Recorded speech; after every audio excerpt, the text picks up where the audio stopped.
Hey everybody, Tekking here. So I decided to show you guys my manga collection because I got something really cool in the mail today that I wanted to showcase all the manga that I own. This is going to be kind of a scattershotted video. As you'll see, my room is kind of knocked out of place here. Let's just start here over at my bookshelf. Okay, so this is my tiny-ass bookshelf because I have a tiny-ass room. All my regular books, novels, and compendiums, all that stuff goes on top, and all my manga is on my bottom shelf. And it's spilling outwards, so I took a bunch of my volumes out. Like there's some here, and some on my bed, and there's some over here, and shit like that.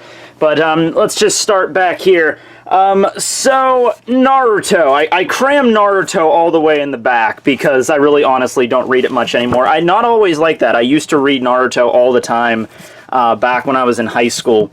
And so I only own a few volumes from part 1 of the story, but I own a pretty sizable chunk of part 2.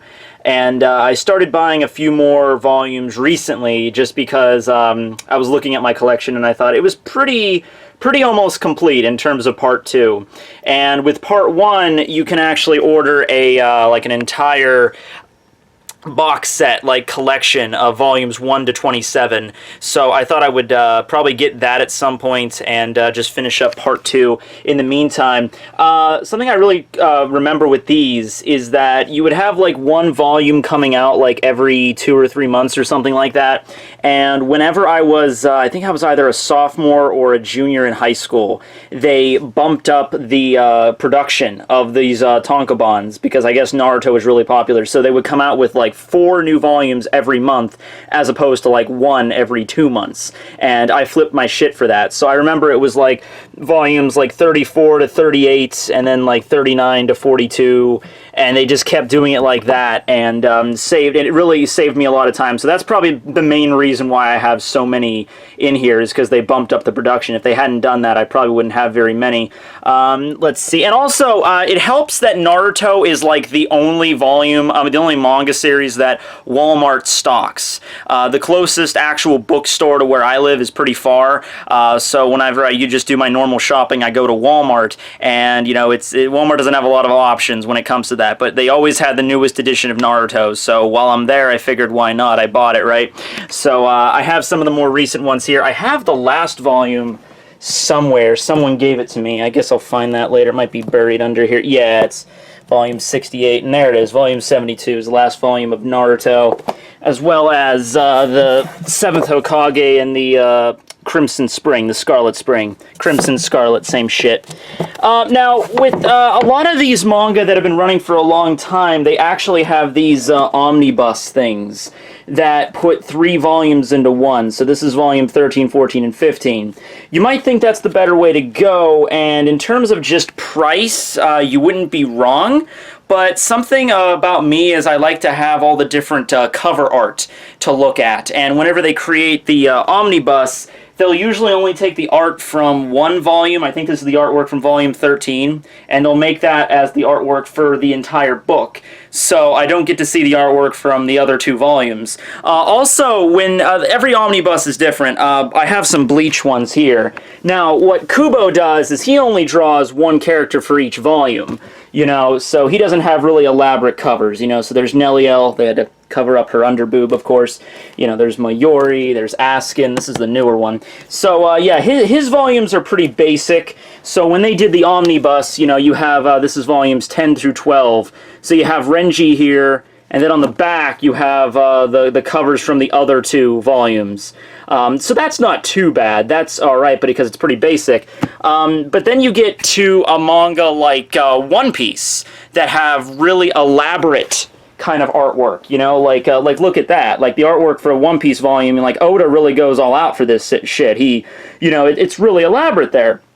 You know, they're all like that. So when they do the omnibuses, they kind of just smash all 3 of them together, and they're cropped in such a way that they're actually not the same. Like, you can't really tell the full picture of them. So I'm not really a fan of the One Piece omnibuses, which is why I don't have any. So I'm just trying to collect each individual volume to kind of get the full you know, the full picture here, and I'll get back to One Piece in a second. But one more thing about the omnibuses, especially the ones that Naruto do. By the way, they're like a slightly more inferior quality paper, but that's not really that big of a deal. One thing about the Naruto omnibuses, this is the only one I own, but I'll throw up some images. Every single one, for the most part, just has Naruto as the cover. And I get it, Naruto's the main character, it's the name of the story and everything, but when every single omnibus is Naruto, Naruto, Naruto, Naruto, Naruto, I mean, come on, I would get confused with them after looking at them after a while, because Naruto's on the cover of all the goddamn omnibuses. But yeah, that's the case with the compendiums here. Oh, well, I guess there's one more thing, because we got Full Metal Alchemist here. Yeah, the Full Metal Alchemist compendiums. These ones are okay. There's 9 of them in total. Full Metal Alchemist is really, honestly, not that long of a series like One Piece or Bleach is. It was monthly, so the chapters were longer. But I think in this situation, the compendiums actually worked pretty good, and I collected all of those. And then I have an extra volume here. Somebody actually sent me this, just the first regular volume here. So you can see, in fact, I think it might be on the back. No, it's not. This might be the cover from volume like 2 or 3 or something like that. But yeah, if you're looking to get like a relatively short series like Full Metal Alchemist, I would say the compendiums are good. But if you want to get in the whole, you know, the whole deal with collecting the whole series and having the artworks and all that shit with that, and with Bleach, I have the compendiums for the first. I said I was going to stop talking about compendiums, and I'm just here fucking talking about them. But you know, whatever. So for the first few arcs of Bleach, from volumes 1 all the way up to volume 12. I have the compendiums here, and then after that it just continues on with like volume, you know, 13, 14, 15, and all that shit, you know, right there.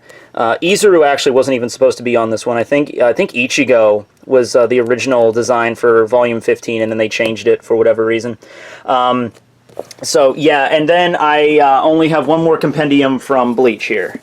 I have volume 37, 38, and 39 with Yumachika on there. I don't know why I decided. I think because this is the last one I bought for my complete Bleach collection. I guess I really wanted just to get it over with, so I just bought the compendium for that one. But yeah, I do own the complete Bleach collection from all the way up to volume 68. This is the most recent one that's out in the United States. So yeah, we're nearing the end on that. We have 74 volumes that we need to collect with Bleach. So we're nearing the end with that. Already talked about Naruto. I got some data books down here. I'm stepping on my manga. Got some data books down here we can take a look at. Some of these volumes I bought off Amazon, and you know, they're cheap, but some of them are really banged up. Like, this is the one with Riruka. You could tell there was like, I tried to remove it as much as I could without damaging the actual cover, but there was like a, you know, price tag on there. There's something there. Probably the one that's the most banged up is volume 57. I have no idea where that would... Oh, it's under here in this back there. Yeah. I had no idea how I was going to film this video.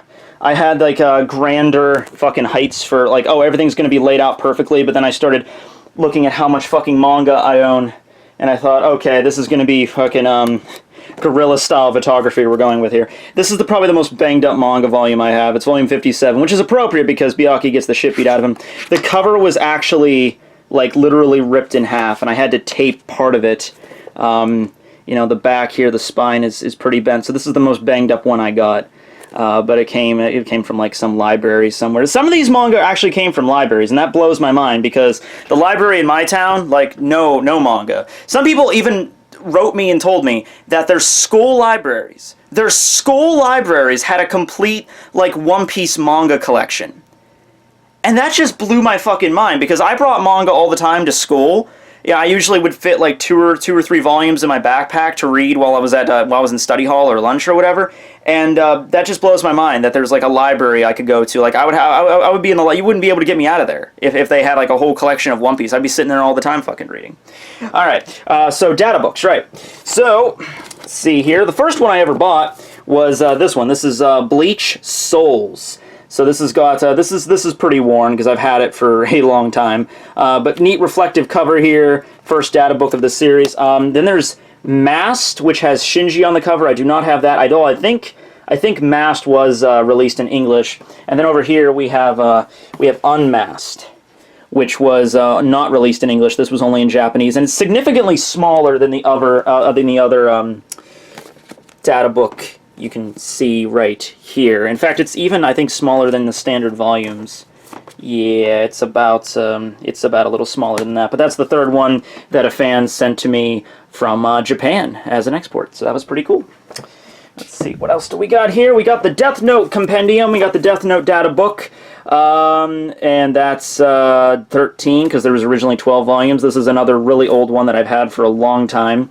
I probably bought this my freshman year when Death Note was getting really big. The big key with this is that there's this, I think I still have it in here. Yeah, I do. This is L's true name card. And L's name. His first name is literally L, and it's, I think, Lawlet, or Lawleet, wherever you want to pronounce that. So I got that data book. That was a lot of, that was some cool information put in there. And then I have some more omnibus action. This is Death Note Black Edition. And I believe there were 6 of these in total. Pretty straightforward. They cover the entire Death Note story. It's pretty cool. You know, the books are, the edges are black. And it's, Death Note is a very dialogue and inner monologue kind of centered series, so you're actually getting your money's worth. You know, I remember very vividly, you know, breezing through an entire volume of Bleach in like 5 or 10 minutes at school. And, but if I love bringing Death Note, because Death Note, I mean, the whole hour you could spend reading these, because just how much freaking dialogue's in all these and shit. I only actually have 2 volumes of Death Note. Volume 7, where L dies, a spoiler, and Volume 12, which was the end of the story itself. And then I didn't get the Black Edition until much later. So I'm kind of debating right now whether or not, because Death Note is only a 12 volume story, plus the 13th volume data book. So I'm debating whether or not just to finish it and buying the box set for that, because there is a Death Note box set, and it's relatively cheap. The Naruto one has 27 volumes, and it's like $100. The Death Note one's only like 50 or 60. So I was debating whether to do that, or just to get the rest of the Black Editions, because the Black Editions, I mean, they do look pretty cool in their own way. They got the neat design there, they got the black pages, so I don't know, what do you think? Oh, I went to an anime convention a few weeks ago, SetsuCon, and they gave everybody there a hard copy edition of Kill la Kill. I got volume 3 just by happen chance, but apparently I asked them about that because they were giving these out as like gift bags to everybody there, and I was like, you're just giving out hardcover volumes to everybody, that's so cool. And they're like, somebody had these in their attic, like boxes of these, and he said we could give them away, so alright, cool, that's random as hell, but fine. Speaking of hardcover, there's not a lot of hardcover manga out there, but whenever you do get your hands on it, it is pretty cool. These are the JoJo-niums, the JoJo-pendiums. I have one random volume here, JoJo's Bizarre Adventure Stardust Crusaders there, but then I found out they made these, and this is like immediately, like I ordered all of these at the same time. So right now we're only up to volume 1 of Stardust Crusaders. I think Volume 2 just got released. I just ordered that one yesterday. But, I mean, they're pretty fucking awesome, because you got, like, and this is the original artwork by Arikawa that he went back and did just for this.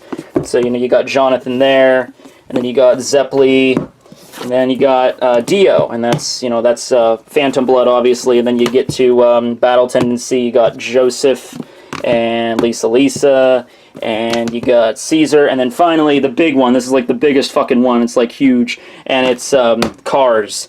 And so I love the way they look. I love the bright colors. I like the designs. They're kind of like a shiny, like holographic design on there. They get kind of they get kind of smudgy if you're like, if you ate something and your hands are like a little greasy. They get smudged all over there, so you have to kind of be careful with that. I'm gonna have to wash these afterwards, or, you know, run like a wet wipe or something over them to clean them off there.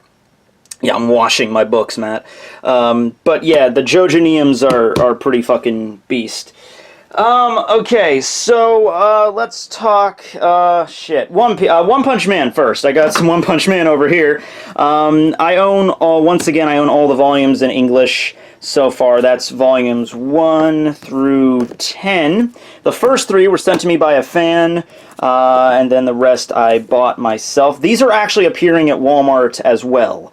I believe I bought volume 8, 9, and 10 all at Walmart.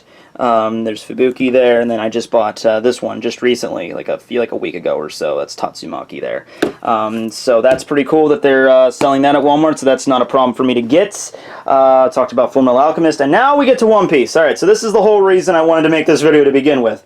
Alright, so I finished my Bleach collection, because whatever, I'm done with Bleach, Bleach is over, and now I'm talking about One Piece. So I figured, alright, I should probably start collecting the One Piece manga, which is a little bit more of a difficult endeavor, because there's significantly more volumes. There's already, I think the 81st volume just got released, or is about to be released in America.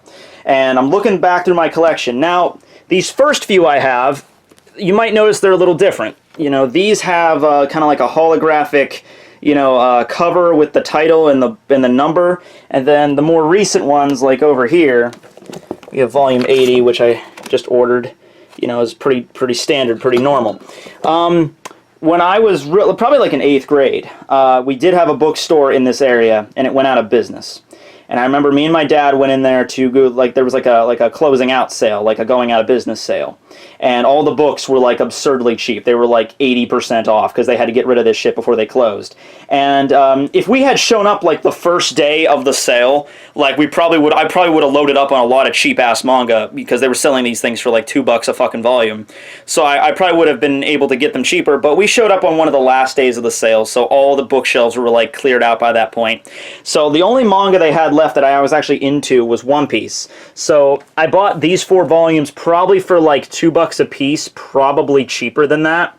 And those are the only volumes I had for a while. Finally, when I got into high school, I started to collect more manga from One Piece. And so we have pretty much, I have the entire Thriller Bark arc, a little bit of the tail end of Enies Lobby, you know, all of Thriller Bark, all of Sabo Ondi, Amazon Lily, and then like the 1 volume of Impel Down. And this was my entire One Piece collection up until just a few days ago. Or a few weeks ago, when I started to decide to collect more. So I started ordering more of the recent ones over here. I got the, you know, 61, which is the first volume of New World, and then Punk Hazard here, got some Fishman Island, this is from Dressrosa, just some random volumes I picked out. And then I discovered that these were a thing. These are the One Piece box sets. And I thought, like, you know, you spend $100 on these things, you know, you figure that's a lot of money, but considering what, let me move all these freaking JoJo names out of the way. Hold on a sec here. Let me just move this around. You'd think that, you know, that's a lot of money to spend on manga, but you figure each volume is about $10 each, and you get 22 in this compendium. So that's like a $200 value. You're getting it for like $100. And you might even be able to find them cheaper depending on where you're shopping. But I bought this one for about $100. There's 3 of them at the moment. There's three One Piece compendiums. There's volumes 1 to 23. That covers East Blue all the way through Alabasta. And then this one, which covers Skypiea all the way up to... It says Enies Lobby, but I mean, it says Water 7, but it covers all the way up to Enies Lobby. And then the last one that came out covers from Thriller Bark all the way up to, like, I think the ending of Punk Hazard going into Dressrosa. So, like, volume 70. So I don't think I'm going to get that one, just because that includes, like, Thriller Bark, which I already own Thriller Bark, so... You know, I already own probably close to half of the volumes in the 3rd box set.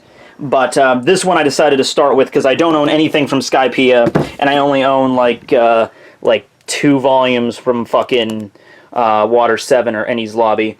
Let's talk about that for a second, why not? So, as you can see, like in the beginning of when Viz was doing this, they didn't put the arc in the actual volume cover. They just like One Piece Showdown in Alabarna. That's all it was, okay? So I think it started at Skypiea. Open up this here. I mean, these things are awesome. It's like hard cardboard, so it's pretty thick.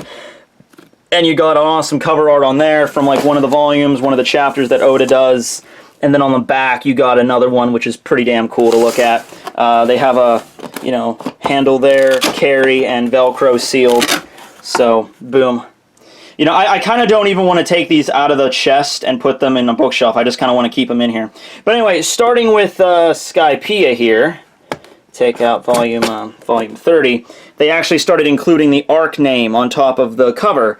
And, you know, that's cool and everything. I don't have a problem with that, except they're doing this really weird. So... They do Skypiea, that's straightforward, but then you get, after Skypiea, what happens? You get the Davy Backfight arc. Now, I'm not a big fan of the Davy Backfight arc. It's probably my least favorite arc in all of One Piece, but they still go ahead and label it as Water 7. Davy Backfight has nothing to do with Water 7. Foxy does not appear at all after that arc.